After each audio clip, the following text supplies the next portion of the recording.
Hello friends, car ఇండస్ట్రీని చాలా బాగా అబ్జర్వ్ చేసే వాళ్ళకి తెలుసు, చాలా బాగా ఫ్యూయల్ ఎఫిషియెంట్ అయిన కార్ అయితే డీజిల్ కార్స్ అని మనం చెప్తాము. ఒకప్పట్లో చూసుకుంటే మారుతి సుజుకి, ఫోర్డ్, హుండై వీళ్ళందరూ ఒకరి మీద ఒకరు పోటీ పడి 30 కిలోమీటర్ మైలేజ్ అనేది కూడా క్లైమ్ చేస్తూ ఉండేవాళ్ళు డీజిల్ ఇంజన్స్ లో. స్ట్రిక్ట్ అయిన ఎమిషన్ నామ్స్ వల్ల ఒక్కొక్క డీజిల్ ఇంజన్ గా మన యొక్క మార్కెట్ నుంచి స్టాప్ అవుతూ వచ్చింది. ప్రస్తుతం మన యొక్క మార్కెట్ లో డీజిల్ ఇంజన్స్ అవైలబుల్ లేదని చెప్పాల్సి ఉంటుంది, ఎందుకంటే అంత చాలా డీజిల్ కార్స్ ను స్టాప్ చేసేశారు. ఈ యొక్క డీజిల్ కార్స్ కు ఆప్షన్ గా సిఎన్జి కార్స్ అని చెప్తూ ఉంటారు, కానీ వాటిలో చూసుకుంటే మనకు బూట్ స్పేస్ ను కంప్లీట్ గా ఆక్యుపై చేసుకుంటుంది ఈ యొక్క సిఎన్జి సిలిండర్స్. దాంతో పాటు ఈ యొక్క సిఎన్జి కార్స్ లలో పవర్ అవుట్పుట్ కూడా చాలా తక్కువగానే ఉంటాయి.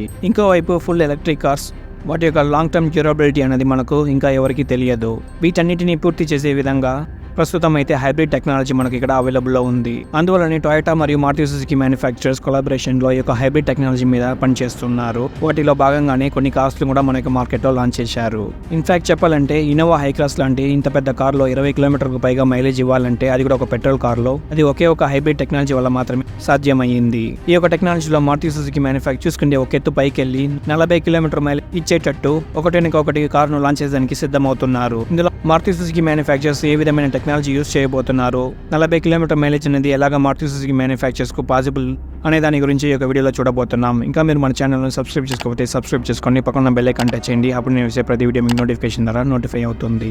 హైబ్రిడ్ టెక్నాలజీ గురించి మనం చెప్పాలంటే సింపుల్ గా ఆల్రెడీ ఉండే ఇంటర్నల్ కంబషన్ ఇంజిన్ తో పాటు ఒక బ్యాటరీని యాడ్ చేసి ఇంజిన్ కు సపోర్టివ్ గా ఒక మోటార్ ను ఫిక్స్ చేస్తారు. మీ యొక్క కార్లో ఎప్పుడంతా ఎక్కువ ఫ్యూయల్ కన్సంప్షన్ ఉంటుందో అప్పుడంతా ఈ యొక్క బ్యాటరీ మరియు మోటార్ యొక్క సపోర్ట్ వల్ల మీ యొక్క ఇంజిన్ యొక్క ఎఫిషియన్సీ అనేది పెరుగుతుంది. ఉదాహరణకు మనం చెప్పాలంటే మీరు ట్రాఫిక్ లో ట్రావెల్ చేసేటప్పుడు మీ యొక్క ఇంటర్నల్ కంబషన్ ఇంజిన్ లో కంటిన్యూస్ గా ఆన్ లో ఉండటంతో మీ యొక్క ఫ్యూయల్ కన్సంప్షన్ కూడా ఎక్కువ అవుతుంది. ఇదే స్మార్ట్ హైబ్రిడ్ టెక్నాలజీలో ఉండే కార్ లో చూసుకుంటే మీ యొక్క ఇంటర్నల్ కంబషన్ ఇంజిన్ ఆఫ్ అవ్వడంతో ఈ యొక్క బ్యాటరీ మరియు మోటార్ సెటప్ తో ఈ యొక్క బ్యాకప్ ఇస్తుంది. ఈ యొక్క ఎలక్ట్రికల్ కాంపౌండ్ తో మీ యొక్క కార్ నడపడంతో స్లో స్పీడ్లలో కంప్లీట్ గా ఫ్యూయల్ కట్ ఆఫ్ అవుతుంది. అందువల్ల మీ యొక్క ఫ్యూయల్ కూడా సేవ్ అవుతుంది. ఇదే రకంగానే స్ట్రాంగ్ హైబ్రిడ్ టెక్నాలజీ కూడా మనకు పనిచేస్తుంది. ఈ యొక్క ఇంజిన్ ని మనకు గ్రాండ్ విటారాలో కూడా ప్రొవైడ్ చేస్తున్నారు. అందువల్లనే 25 కిలోమీటర్ పర్ లీటర్ అనే మైలేజ్ ని వాళ్ళు క్లైమ్ చేస్తున్నారు. ఈ యొక్క టెక్నాలజీని వీళ్ళు ప్యారలల్ హైబ్రిడ్ టెక్నాలజీ అని చెప్తూ ఉన్నారు. ప్రస్తుతం చూసుకునే మారుతి సుజుకి మ్యానుఫ్యాక్చర్స్ ఈ యొక్క టెక్నాలజీని ఫాలో చేయకుండా సిరీస్ హైబ్రిడ్ టెక్నాలజీ మెథడ్ కు చేంజ్ అవుతున్నారు. ఈ యొక్క సిరీస్ హైబ్రిడ్ టెక్నాలజీ అనేది చూసుకుంటే కంప్లీట్ గా ఈవీ కార్ లాగా పనిచేస్తుంది. ఆల్రెడీ లోపల ఉన్న ఇంజిన్ చూసుకుంటే మనకు బ్యాటరీని పవర్ చేసే దానికోసం మాత్రం పనిచేస్తుంది. ఇందులో ఉండే ఎలక్ట్రిక్ మోటారే కంప్లీట్ అయిన ఫంక్షన్ చేస్తుంది ఈ యొక్క కార్లలో. ఆల్రెడీ ఈ యొక్క సిరీస్ హైబ్రిడ్ టెక్నాలజీ చూసుకుంటే ప్రస్తుతం ఉండే ఈవీ కార్లలో ఈ యొక్క రేంజ్ ని ఎక్స్టెన్షన్ చేసేదాని కోసం యూజ్ చేస్తున్నారు. ఉదాహరణకు మీ యొక్క కార్లలో 50% దాకా బ్యాటరీ ఉందంటే ఇంటర్నల్ కంబషన్ ఇంజిన్ యూజ్ చేయడంతో ఆ యొక్క పర్సెంటేజ్ లోనే మీ యొక్క కార్ను మీరు నడపవచ్చు. మీ యొక్క కార్లో ఉండే ఫ్యూయల్ ఉన్నంత వరకు ఈ యొక్క సిరీస్ హైబ్రిడ్ టెక్నాలజీలో చాలా ఎక్కువ అడ్వాంటేజెస్ మనకు ఇక్కడ కనిపిస్తున్నాయి. ఇంజిన్ పరంగా ఈ యొక్క కార్ కనెక్ట్ అవ్వలేదు. ఇందులో ఉండే ఎలక్ట్రానికల్ మోటార్ వల్లనే ఈ యొక్క కార్ నడుస్తుంది. అందువలన పవర్ ట్రైన్స్ కు సంబంధించిన కంపోనెంట్స్ అన్ని చాలా సింప్లిఫై చేయబడతాయి.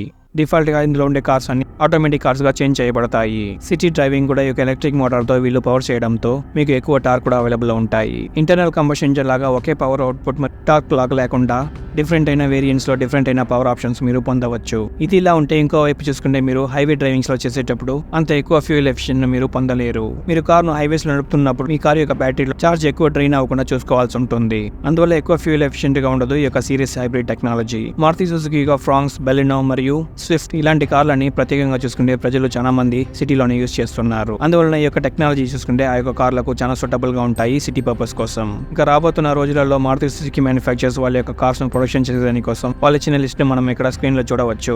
ముందుగా టొయోటా హైరియర్ ను బేస్ చేసుకున్న 3-row SUV Y17 అనే కోడ్ నేమ్ తో ప్రస్తుతం వీళ్ళు ఫాలో చేస్తున్న సిరీస్ ప్యారలల్ టెక్నాలజీతో రాబోతుంది. దాని తర్వాత రాబోతున్న ఫ్రాంక్స్ యొక్క ఫేస్ లిఫ్ట్ మరియు నెక్స్ట్ జనరేషన్ బెలినో, స్పేషియా అనబడే MPV, సుజుకి స్విఫ్ట్ యొక్క హైబ్రిడ్, ఇవన్నీ సుజుకి యొక్క సిరీస్ టెక్నాలజీతో మనకు అవైలబుల్ రాబోతున్నాయి. అందువలన ఈ యొక్క టెక్నాలజీ యూజ్ చేయడంతో 40 కిలోమీటర్ మైలేజ్ దాకా వీళ్ళు క్లైమ్ చేయబోతున్నారు. ఏది ఎలా ఉన్నా రాబోయే రోజులలో చూసుకుంటే మారుతి సుజుకి మ్యానుఫ్యాక్చర్ నుంచి ఎక్స్ట్రీమ్ అయిన మైలేజ్ మాత్రం కాకుండా మోటార్ తో కారు నడపడంతో మంచి పర్ఫార్మెన్స్ కూడా మనం ఎక్స్పెక్ట్ చేయవచ్చు.